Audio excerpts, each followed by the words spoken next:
የብሉይ ኪዳን መጽሐፍ መዝሙር 91 ላይ ያለው ቃል የጌታዬ መንፈስ አሁን በውስጤ ነግሮኛል። እሱን ትከፍቱና እሱን እንማራለን። መዝሙር 91 እንዲህ ይላል በልዑል መጠጊያ የሚኖር ሁሉን በሚችል አምላክ ጥላ ስር ያድራል። እግዚአብሔርን መታመኛዬ የምታመንበት አምላኬ እለዋለሁ። እርሱ ከአዳኝ ወጥመድ ካሰቃቂ ቸነፈር ከሚያስደነግጥ ፍላጻ ያድነኛል። አሁን አንድ ቁጥር ብቻ ነው ዛሬ የምንማረው። በልዑል መጠጊያ የሚኖር ሁሉን በሚችል አምላክ። የጥላው ዋና ዓላማ ፕሮቴክሽን ነው፣ ጥበቃ ነው። ጥበቃውን ግን የምታገኘው ስትጠጋ ነው። ስለዚህ መጽሐፍ የሚለው በልዑል መጠጊያ የሚኖር ሁሉን በሚችል አምላክ ጥላ ስር ይኖራል። የአምላክ ጥላ የአምላክ ፕሮቴክሽን፣ የአምላክ ጥላ የአምላክ ጸጋ ነው። የአምላክ ጥላ የአምላክ የማዳን ኃይል ነው። ብዙ ሰዎች ከልዑሉ ርቀው ጥላውን ይፈልጋል። ልዑሉን መጠጋት አይፈልጉም። ቢኮዝ ዋጋ ያስከፍላላ። ልዑሉን ለመጠጋት ትጾማለህ፣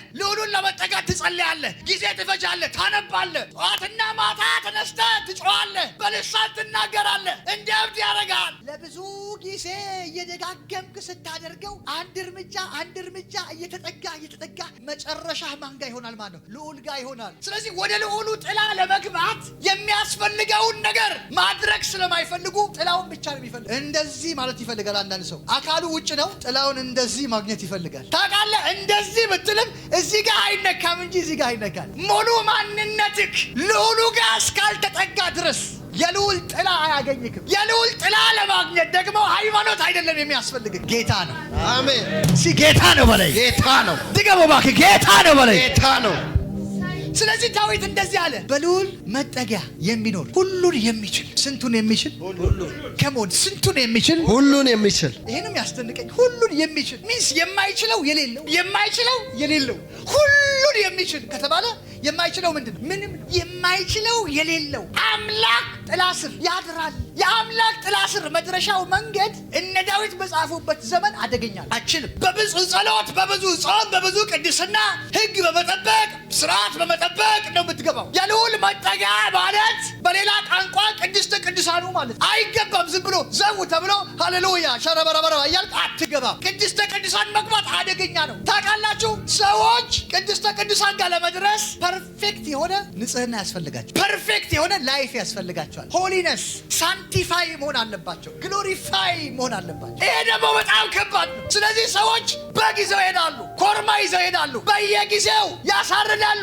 ፐርፌክሽን ለማግኘት ደም ያፈሳሉ። በዛ ደም አማካኝነት ስረት ለማግኘት ያንን ንጽህና ለመካፈል በኃጢአታቸው ፈንታ ንጹህ ለመሆን ነው ይሄንን የሚያደርጉት። እጃቸውን ይጭናል፣ ያ ፍየል ይታረዳል፣ የእነሱ ኃጢአት ወደ እሱ ይሄዳል። ወደ ምድረ በዳ የሚሸኝ ፍየል ከሆነ ወደ ምድረ በዳ ወይም ኃጢአት ወደ መጣበት ማለት ይሸኙታል። በዚህ አደገኛ ፕሮሰስ ከአንድ ኃጢአት ነፃ ለመውጣት ይሞክራል፣ ልዑልን ለመጠጋት ይሞክራል። ግን በጣም የሚያሳዝነው ከ10 ትእዛዝ አንድ ያጠፋ ሰው 9 ከ10 አይባልለት፣ 0 ከ10። የእግዚአብሔር ሕግ ይላል ሮሜ የሚጠይቀው ሕግ ሙሉ በሙሉ እንዲፈጸም ነው። ስለዚህ ስርዓቱ የሚጠብቀው ወይ 10 ከ10 ወይ 0 ከ10 ብቻ ነው። አንድ ካጠፋ 0 ከ10 ነህ እንጂ 9 ከ10 አይባልም። ወይኔ ለትንሽ አንልም፣ እንደ ድሮ ትምህርት ቤት 0 ነው ያገኘኸው ማለት። ስለዚህ አንድ ሲያጠፋ አሁንም በግ ጎትቶ ይሄዳል፣ አንድ ሲያጠፋ አሁንም በግ ጎትቶ ይሄዳል። ለዘላለም ለኔ የተጎተተ በግ አሜን።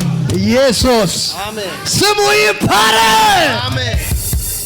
ይሄ ልንገራችሁ፣ ቅድስተ ቅዱሳን ወይም ይሄ ልዑል መጠጊያ የሚባለው በፕሮሰስ ነው የሚገባው። ቅድስተ ቅዱሳን ሲባል 3 ክፍሎች አሉት። የመጀመሪያው አደባባይ ነው የሚባለው። ቀጥሎ ቅድስት ነው። ቀጥሎ ደግሞ ቅድስተ ቅዱሳን። አደባባይ ማንኛውም እስራኤል መግባት ይችላል፣ ችግር የለውም። አደባባይ ላይ ቆሞ እዚህ ጋር ቆሞ እዛ ጋር ያለውን ቸርች እኮ ነው እዛ ውስጥ ያለው ኬፍ ማለት ይቻላል። ምንም የሚከለክል የለም። አደባባይ ነው። ከሩቅ ከአደባባይ ትሳለመዋለህ። እንዴት ነህ ደህና ነህ ወይ ብለህ ታልፋለህ። እኔ አንዳንዴ እንደውም የቱ ጋር ነው ያለው ቤተክርስቲያን እላለሁ፣ እፈልጋለሁ። አይታይም። በዚህ አቅጣጫ ስትሄድ እንዲህ ስትታጠፍ ነው ይሉሃል። አይታይም እኮ ግን በዛ ስላለ በዛ በኩል ያለው እንዴት ነህ ተብሎ ይታለፋል። አደባባይ ችግር የለውም፣ ማንም ይገባል። ቅድስት ደግሞ ሁሉም አይገባም። ቅድስት ውስጥ አጣኞች ነው የሚገቡት፣ ካህናት ናቸው የሚገቡት። በጣም በብዙ ጥንቃቄ ካህናት ይገባሉ።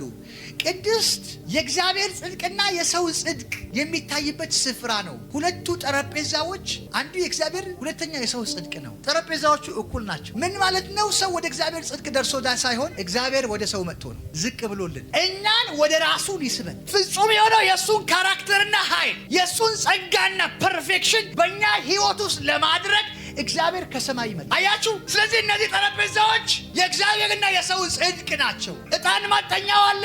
እዛ ስፍራ ላይ ካህኑ ዕጣን ያጥናል። ነገር ግን ካህኑ ከቅድስት አልፎ አይሄድም። ተራው በደረሰ ጊዜ ዕጣን ያጥናል፣ ልክ እንደ ዘካርያስ። ወደ ውስጥ ግን መግባት አይቻልም። ወደ ውስጥ ለመግባት ካህኑ አይገባም፣ ሊቀ ካህኑ ነው የሚገባው። ሊቀ ካህኑም ቢሆን ሁሌ አይገባም፣ በዓመት አንድ ጊዜ ብቻ። ምክንያቱም እሱ ስፍራ የልዑል መጠጊያ ነው። ቅድስተ ቅዱሳን የፐርፌክሽን ፕሌስ ነው፣ ሁሉ በሁሉ የሆነበት። ቅድስተ ቅዱሳን ውስጥ መሶቡ አለ። በመሶቡ ውስጥ ደግሞ የሙሴ ሕግ አለ። በሙሴ ሕግ ላይ ደግሞ የመሶቡ መክደኛ ይቀመጥ። ምን ማለት ነው? እዛ እንደምንም ከደረስ ሕግ ለአንተ ተከድኖልሃል ማለት ነው። በሕግ አትኖርም። እዛ ከገባ ኢትስ ባይ ግሬስ እያለ ሕግ ተከድኗል። ከዛ በመሶቡ መክደናያ ደግሞ ኪሩብ የሚባሉ ሁለት መላእክት ዳርና ዳር ይቆማል። በኪሩብ መካከል ከሰማይ ብርሃን ይመጣል። ያ ብርሃን እግዚአብሔር በሁለቱ ኪሩቦች መካከል ይገለጣል። ኪሩብ ማለት የእግዚአብሔር ክብር የሚጋርድ መልአክ ማለት። በቅድስተ ቅዱሳንና በቅድስት መካከል ደግሞ በበሩ ላይ የሚደረገው